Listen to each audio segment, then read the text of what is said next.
fissati. Alessandro D'Andrea, mentre si posiziona, presentiamo la canzone che è anche questa è in lingua, non in italiano. Lu pastureddu russu, l'ho detto giusto? Insomma, ogni tanto cerco di menarmi.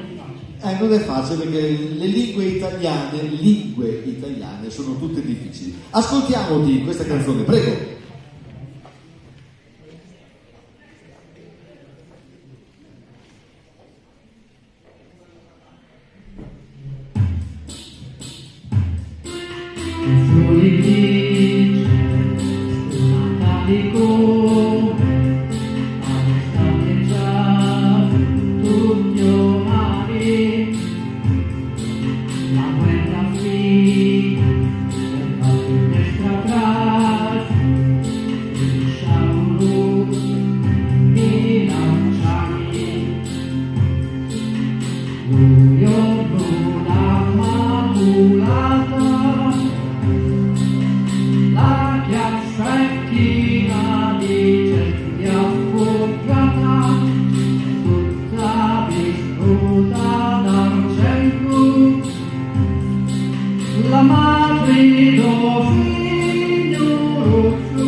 Stile popolare, Lu pastureddu russu, Alessandro D'Andrea, complimenti.